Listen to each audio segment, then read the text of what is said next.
today. What exactly is a high value man?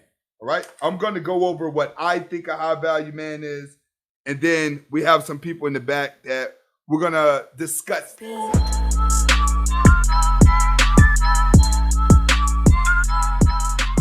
Okay, first, what makes a high value man is a man that's on his purpose, but he's added on other purposes.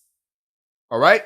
I don't want anyone to take this offensive if I tell you that just because you're on your purpose, you're not high value. Because when you're on your purpose, you're still in grind mode. You're still in transition mode.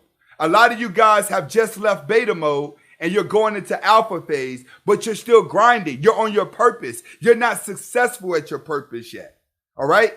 Before you can become a high value man, you must first become successful at your purpose. But you have to add on another purpose. All right? A high value man is going to have multiple hustles after the original foundation is built. All right? I want you to understand that. Your first purpose that puts money in your pocket is your foundation. All right? That's you getting started as a man. That's you building your value up as a man. That's you giving you confidence. That's what your original purpose does. Now, when you start adding on multiple hustles on top of your foundational purpose, that's when you start to become high value. All right? Now, what comes with that? This is what comes with that. Your credit score is high. If your credit score is not over 740 or 750, don't even start talking high value. Now, I'll let it slide if it's over 700, because a 700 is going to get you a house. A 700 to get you a house. 740, 750, you know what 740, 750 says? That says that you have an American Express card, right? So, what happens with American Express? You pay that bill once a month. So when you're high value enough to have the American Express card and pay that off every month, that starts to increase your credit. All right? Another thing, you have to be debt free. Debt free. No credit card debt. No IRS debt. I want you guys to truly understand this. If you're making $190,000 a year, but you're $500,000 in debt because of your house, because of your cars, because of the image that you put off, that's not high value. You're just a man that makes a lot of money to buy a lot of materialistic things. That's what you have to understand. High value men are debt free. High value men don't have tons of debt. You're not high value until you have less money going out than what you're making. You guys have to understand that part about being high value is that your finances are straight. There are too many guys out here that are living check to check looking like they're making $1 million a year. All right? So once you have all your credit cards paid off, you start working on your car. Then you start working on your house. All right? Let's say you get a house and then you go out and get a nice car. Okay. What you need to do first to help everything out faster, pay the car off. Once the car is paid off, start doubling up on your mortgage. All right? The objective is to get everything paid off. Once everything paid off, now you start building wealth with all the income that's coming in. What does that mean? That means you may have to drive the same car for the next 5 years. That's what that means. You're not high value until you're saving more money every month than what you actually have going out. That's what you got to understand is. It's not, I make all this money. I know all these people. I know that. No. What happens when times get hard? Only a high value man can prevail when times get hard. You got people out here making $100,000 a year, and then one day they get fired, and it's like, holy shit, I got to kill myself. Why? Because you've been living check to check to look like something. You don't want to do that. High value men can sacrifice the image. That's what makes them high value. They can sacrifice the image to fatten their pockets up, all right, and build wealth. You're not high value until you start building wealth. When do you start building wealth? When everything is paid off. Houses paid off. Cars are paid off. Credit card debt is paid off. When you get older, credit cards are for vacations. Get American Express. That's it. Stick with them. That's for vacations. That's it. Credit cards are what if situations.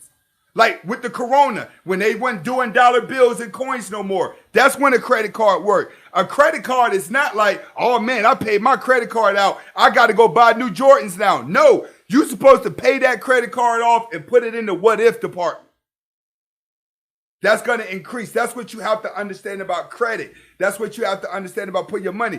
Too many people can try to play the role of a high value person because they know all the accessories to put together. They know how to rent out a house. They know how to go and get the used Benz for cheap. They know how to do all of these things to look rich. But as soon as that money stops, they sitting around looking goofy, depressed.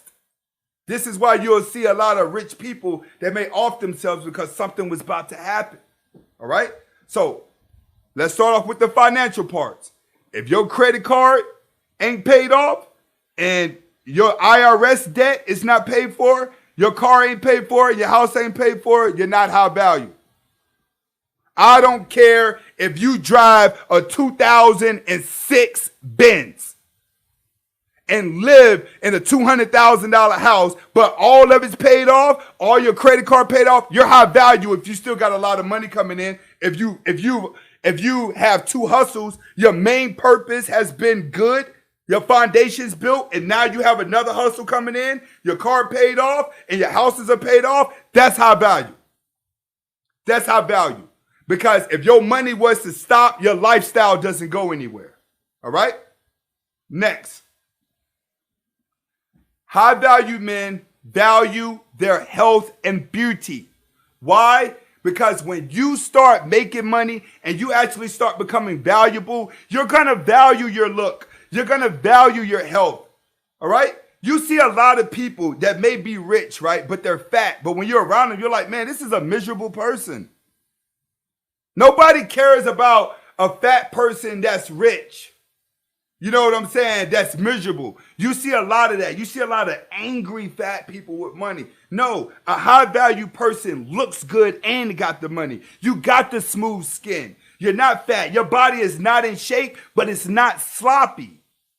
You know what I'm saying? You have to take pride in how you look. That's what's going to make you high value to go with the money. So you walk around with confidence. So you're going to drink a lot of water. I'm not telling you to go vegan, but I'm a vegan. You ain't got to go vegan, but you got to start eating healthy. You got to get away from junk food. You got to get away from so much sugar. You got to get away from the fast food. So your body starts to function different. So your hair starts to be different. You know what I'm saying? Tucson, you're right. Minimalism is a very big one. Minimalism is definitely a big one. All right? You got to start taking pride in what you look like. High value men, when they walk inside of a room, their skin looks smooth and they smell good. All right? You have to play the part in order for you to be a high value man. And you have to take care of yourself. You have to take care of yourself and take care of your skin. All right? Somebody says sea moss. Definitely take sea moss. With me, hold on. Do I have it? No. With me, I got this up here. I take this stuff. That's collagen for my skin. I take a lot of black seed oil. I drink a lot of sea moss, multi-day vitamins, zinc. I do all of these things every single day to make sure that my body is functioning right. They're not putting enough nutrients in food. So you have to start taking these nutrients by yourself to make sure your body is getting it. A high value man is going to make sure he's always up on his nutrition and his beauty. Next. A high value man can always pick his woman at any given moment. I want you to know that right now. That's what Tommy Lorraine's not going to understand at this point. See, high value men can sit back and say, All right, I want to be with her. All right, I want to be with her. I want to be with her. I want to be with her. All these girls are good looking. So who do I go with? See, high value men, this is what we do. When we're dating multiple women at times, we're testing to see who's going to go in our direction without telling them to go in our direction. What I mean by is if I'm dating 5 women, right? And I know like I would just pull one in, like I'm going to say, all right, this is the main girl I'm just going to date. I'm going to see which one that's going to play the part right. Invite them to the house. Which one's going to voluntarily cook? Which one's going to have the best sex? Which one's going to do this? Which one's going to do that? At any given moment, a high-value man does not have to complain about him getting a woman. He has to complain about which one he's going to hurt. All right? That's what I want you to understand now. A high-value man at any given moment has a woman that he could grab and say, all right, here's mine, and she still be of quality. Most high-value men, we go with boring women. And the reason why we go with boring women is because it's exciting to come home and maybe the kitchen's clean. Maybe the food's ready. That's what a high-value man wants, because all the other time a high-value man is always seeking to stay on top of the game. High-value men don't want the woman who wants to be seen. He doesn't want the thotty. He has his pick of the litter. If you don't have your pick of the litter, you have not became a high-value man yet. All right? Last but not least, when it comes to high-value men, red pill. All high-value men are red pill because they don't have time for the shit. All right? When you go through your phases of life where you've made the sacrifices, where you've drove that old car for so long, when you had 50 grand in your bank account, where you could have stunted and did all this, right? Your house is paid off. You was disciplined enough to do that. You were disciplined enough to pay your car off. You were disciplined enough, and you know like shit, everything I got, I own. And you become very red pill, that's when things change. That's when you have your pick of the litter, and that's when women bow down to you. That's what that red pill does. Successful men develop a red pill on their own because they don't have time for shit. Successful people are so used to paying attention to little details just on a business scale. A business scale, high-value men are always paying attention to the particulars because we got to think 7 steps ahead of the game. We have to play chess with business. We have to play chess with money. So when it comes to a woman, we don't have time to do all that. Now, are there guys out there that just have money and that are successful? Yeah, but that doesn't make it high value. But a high value man, he ain't taking out no loans. So when it comes to a woman, he's fully aware, like, I own all my shit. And they ain't giving none of it up. All right?